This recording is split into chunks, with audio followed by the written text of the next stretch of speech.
आज जो हम लोग सीखेंगे वो है अंधिमान वक्रों तथा बजट बाध्यताओं से मांग वक्र की व्युत्पत्ति। यहाँ बताना चाहेंगे अंधिमान वक्र के बारे में। तो अंधिमान वक्र वह वक्र होता है जिसके हर एक बिंदु पर उपभोक्ता को पूर्ण संतुष्टि मिलती है। अंधिमान वक्र को इंग्लिश में इंडिफरेंस कर्व कहते हैं। तो यहाँ पर देखेंगे कि किस प्रकार अंधिमान वक्र और बजट बाध्यताओं से मांग वक्र किस प्रकार बनता है। यहाँ बजट बाध्यताओं का मतलब हुआ बजट के अवरोध। तो पुनः समझाना चाहेंगे कि अंधिमान वक्रों तथा बजट बाध्यताओं से मांग का वक्र किस प्रकार बनता है, यही इसका मुख्य टॉपिक है। तो देखिए, इसे समझने का प्रयास करते हैं। एक व्यक्ति का विचार कीजिए जो केले X1 तथा आम X2 का उपभोग करता है।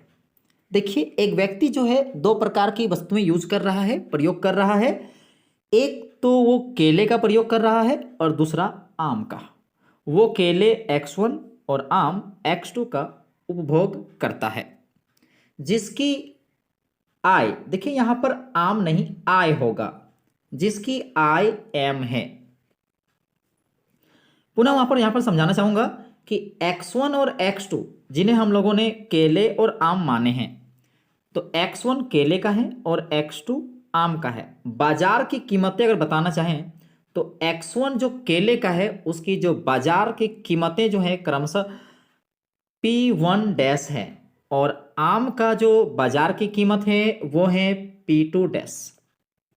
ठीक है। यहां पर अब देखिए चित्र ए में जो यहां पर दिखाया गया है, देखिए यहां पर एक सी बिंदु को देखिए सबसे निचले कर्व पर लिया गया है। सी बिंदु पर उसके उपयोग संतुलन को दिखाता है।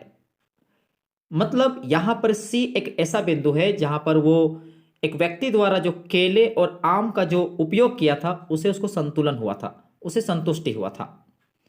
जब वो केले और आमों की क्रमशः X1 डैश और X2 डैश मात्राएं खरीदता है। देखिए, जिस समय उपभोक्ता केले X1 डैश खरीदता है और आम X2 डैश खरीदता है, तब उसे संतुलन देख सकते हैं सी बिंदु पर प्राप्त होता है। इसी प्रकार यदि हम बात करें चित्र 2.14 के पैनल बी में यहां पर, तो हम P1 डैश, देखिए यहां पर ये रहा P1 डैश। यहां पर नीचे देखिए X1 के साथ हम इसे P1 को देखिए यहां पर X1 के जो नीचे जो ग्राफ जो गया है उसको नीचे देखिए यहां पर X1 डैश प्राप्त होता है। यानी कि हम P1 डैश को X1 के साथ दिखाते हैं जो X1 डैश के मांग वक्र पर प्रथम बिंदु है। यानी कि P1 डैश का अगर हम X1 के साथ देखें तो मांग वक्र में हमें ये पहला बिंदु प्राप्त होता है, फर्स्ट बिंदु प्राप्त होता है। अब मान लेते हैं कि मान लीजिए X1 की कीमत P1 बार तक गिर जाती है। मान लेते हैं कि X1 की कीमत, अब पहले जो कीमत P1 डैश रहता था अब कीमत घट गई, अब वो कीमत नहीं रहा।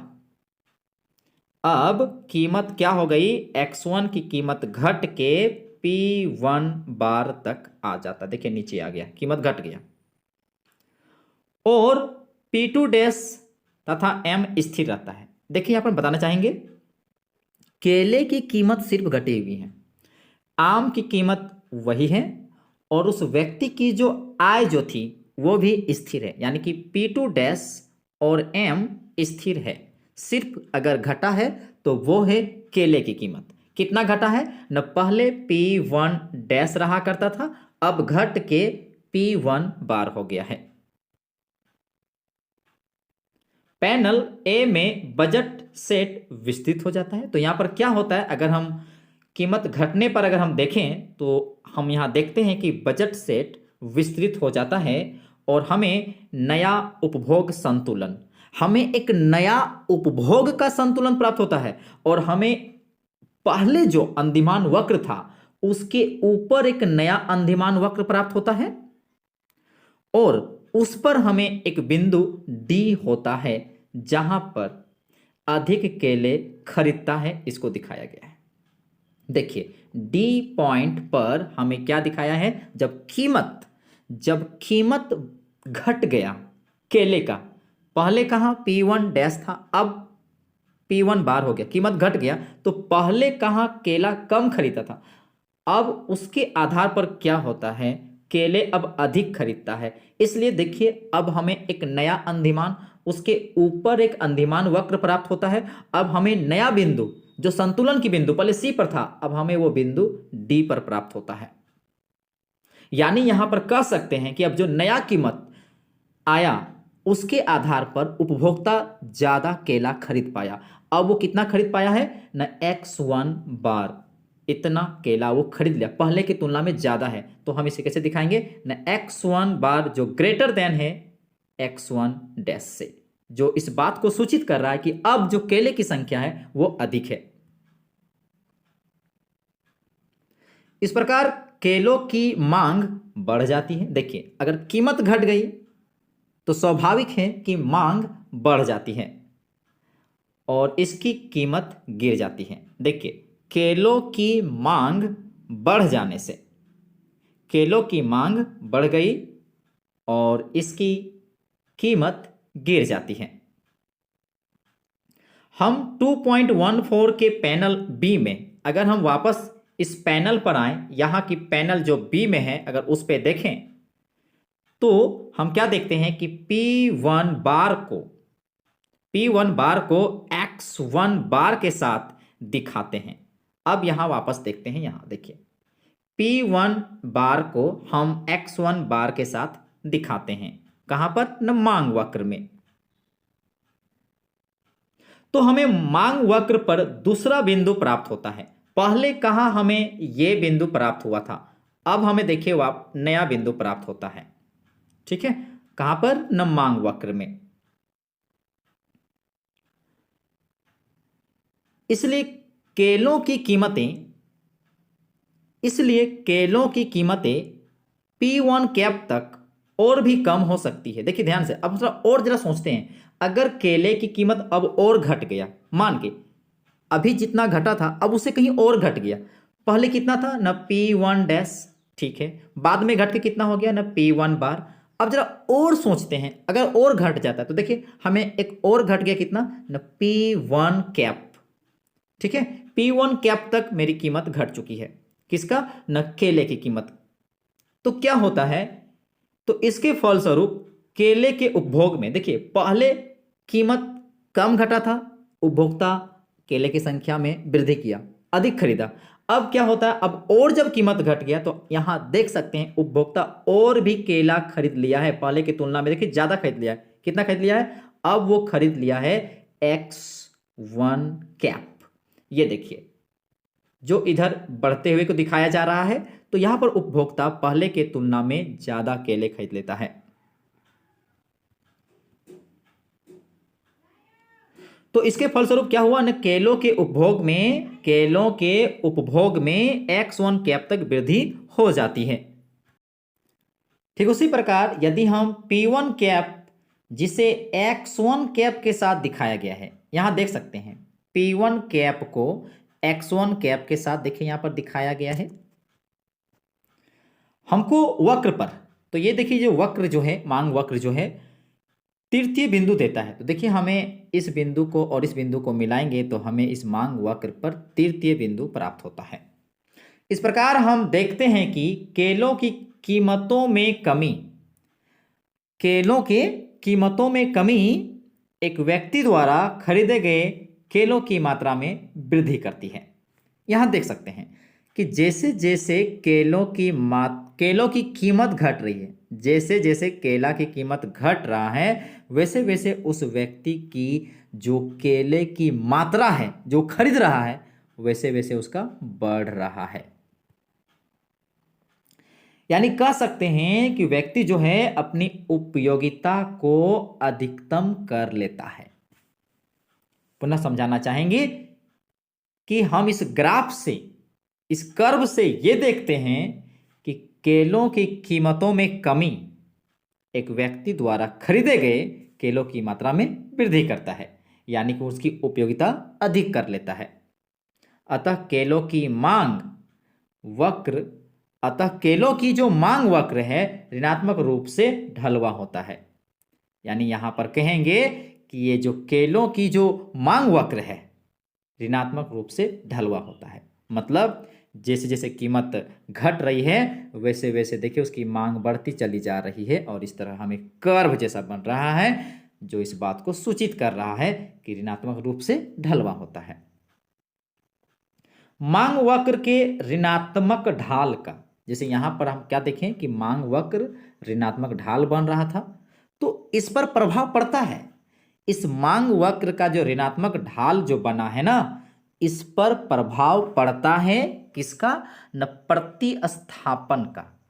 प्रतिस्थापन यानी कि आम का भी अगर प्रभाव पड़ा तो इस पर प्रभाव पड़ जाएगा। साथ ही साथ आय का भी प्रभाव पड़ता है, यानी कि यह आम नहीं होगा, आय होगा। यानी कि ये मांग वक्र का जो ऋणात्मक ढाल है, आम का प्रभाव पड़ने पर, आय का प्रभाव पड़ने पर इस पर प्रभाव पड़ता है और इसके आधार पर भी समझाया जा सकता है। मतलब ये जो मांग वक्र का जो ऋणात्मक ढाल है उसको प्रतिस्थापन प्रभाव एवं आय के प्रभाव के आधार पर भी समझाया जा सकता है। जो वस्तुओं की कीमतों में परिवर्तन से क्रियाशील होते हैं, यानी यहां पर कह सकते हैं कि वस्तुओं की जो कीमतों में परिवर्तन से क्रियाशील होते हैं। मतलब ये जो मांग वक्र जो प्रभावित होगा किसमें? न वस्तुओं की कीमतों में परिवर्तन होने से ये मांग वक्र जो ऋणात्मक रूप से ढाल था वो प्रभावित हो सकता है। जब केले सस्ते हो जाते हैं तो उपभोक्ता अपनी उपयोगिता को केले के स्थान पर आमों का प्रतिस्थापन कर अधिकतम कर लेते हैं ताकि उन्हें कीमत परिवर्तन से वही संतोष प्राप्त हो जाए। देखिए यहां समझाना चाहेंगे कि जब केले सस्ते हो जाते हैं तो उपभोक्ता क्या करता है न, आम का प्रतिस्थापन कर देता है और उसके जगह पर वो केलों को खरीदता है, जिससे उसका जो संतोष है वो प्राप्त हो जाए।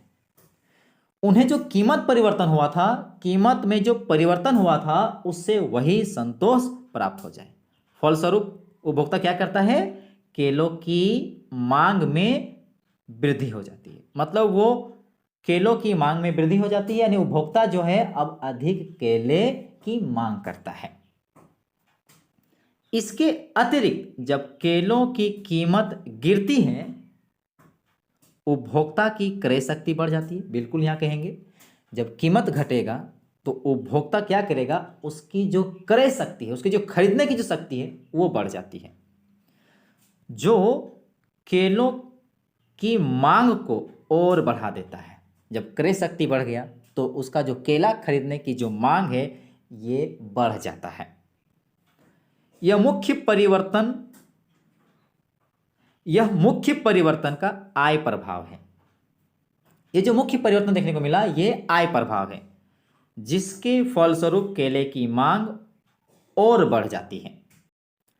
अब हम लोग समझेंगे मांग का नियम, कि मांग का नियम क्या है।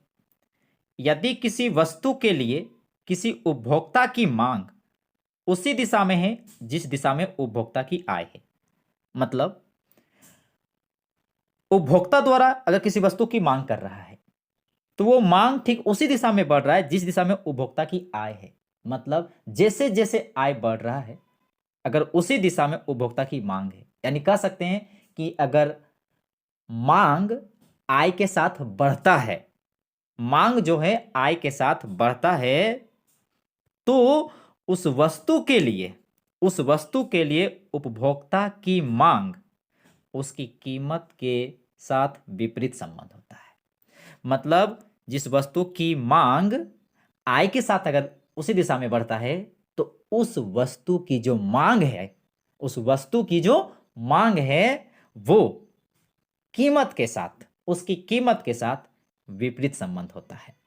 यानी मांग कीमत के साथ विपरीत संबंध रखता है। यह है मांग का नियम।